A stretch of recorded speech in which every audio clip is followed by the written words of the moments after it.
Hello guys, welcome back to GTC with Rishabh, and today I'm playing Criminal Case Mysteries of the Past, Case 1. Welcome to Concordia. So let's continue our investigation. Okay, let's finish the results.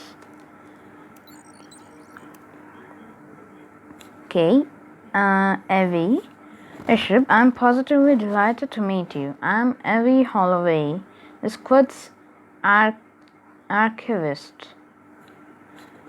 Maddie, lucky Rishabh, you're one of the rare few who get to observe a Holloway in her natural habitat. The library. That's good. She loves books so much she hardly ever leaves the place. Evie, yes, the library is my little sanctuary, although I must admit that this is the first time I have had one located in an airship. Maddie, did you manage to discover what that cryptic ship sent you referred to, Evie? Evie. Oh, the cryptex. Those numbers had me quite puzzled, I must admit. But then I found... I see to have misplaced it. Just give me a moment, Rishabh. Maddie, is this what you're looking for? Evie. Oh yes, thank you. As I was saying, I had a breakthrough. Each publication in Concordia has an identification number, and 542 refers to the Concordian Gazette. The 11 and the 5 refers to date, November 5th, while the 23 refers to page number, the obituaries. And interestingly enough, the only obituary published on that day was about a victim of poisoning. Oh wow. Maddie, so whoever sent this cipher to the victim wanted him to know that someone had just died from poisoning? I agree, Shiv. That sounds a lot like someone was making a threat, which means it must have been our killer. But by doing so, they gave us a major clue. Our killer reads the Concordian Gazette. I shall add that to their profile, Shiv. Yeah, we have got 2 profiles already. That's good. Okay, 87% of the chapter 1 is now completed.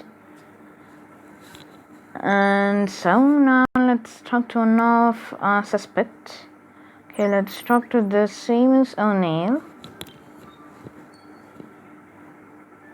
Maddie. Mr. O'Neill, this is Officer from the squad. We would like to ask you about a certain Frank Vogel, head of the New Haven Center. Seamus, Vogel? No heard of the fella. Now, I'm having a hard day working down at the docks. So would you let me get back to my absentee?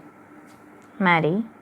It's funny you should mention the dogs, because that's where we found Lieutenant General Vogel murdered. Seamus. Murdered? I didn't have nothing to do with that, Officer Rishabh, I swear. Maddie. And you didn't perchance see anything suspicious? Seamus. I'm afraid not. I spend my days unloading cargo from the ships. It's back-breaking work, but manual labor's about all us Irish can get in Concordia. Maddie. Cheer up, Mr. O'Neill. The American dream is not out of reach as long as you stay out of trouble. Okay, this guy is suspicious. Now let's talk to this Walter Lombardi. Okay, let's see his profile. Walter Lombardi, tavern owner, age 41, 184 pounds, eyes are brown and O positive. Okay, Walter Lombardi. CIO detectives, how may I help you? Maddie, Mr. Lombardi, we believe a certain Frank Vogel was a regular at the old ale house. Did you know him? Walter, Frank, certainly. He comes in every day at the same time for a pint of stout. Maddie, well, unfortunately, he won't be frequenting the tavern anymore. He's been murdered. Walter, murdered? Now, wait a moment. I do hope you're not suggesting there's anything untoward going on in my tavern. Maddie, Not at all, Mr. Lombardi, but perhaps you might know of any enemies Frank might have had.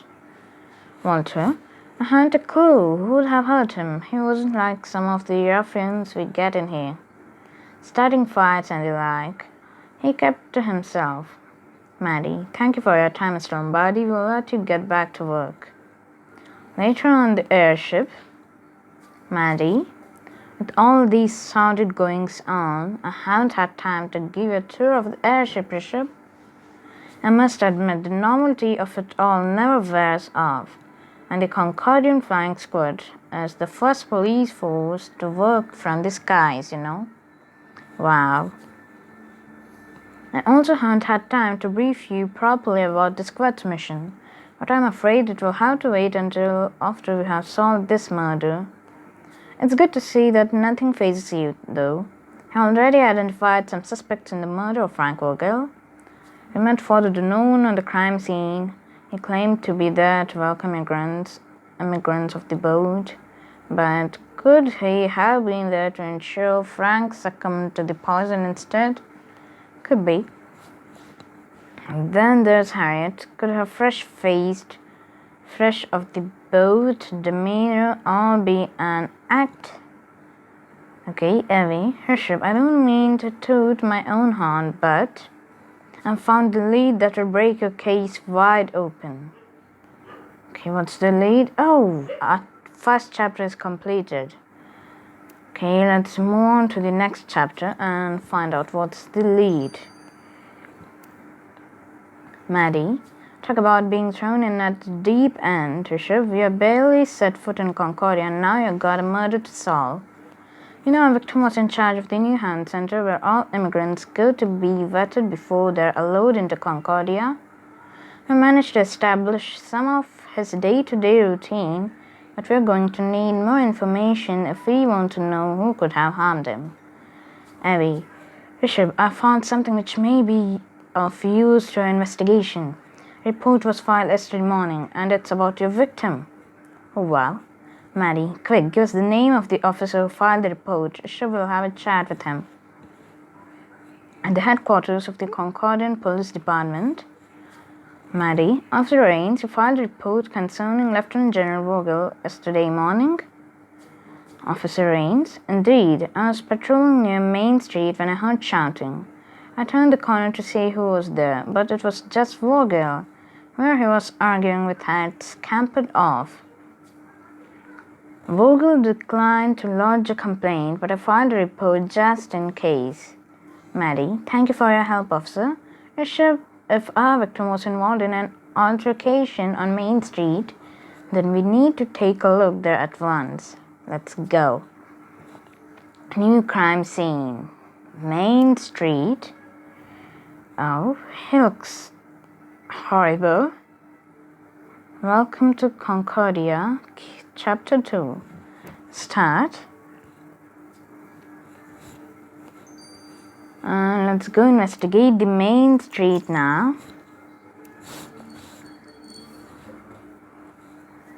Okay, I'll go with Rose. Heading to Main Street. Investigate. And here are silver pieces. And an anchor here. Just a second, guys.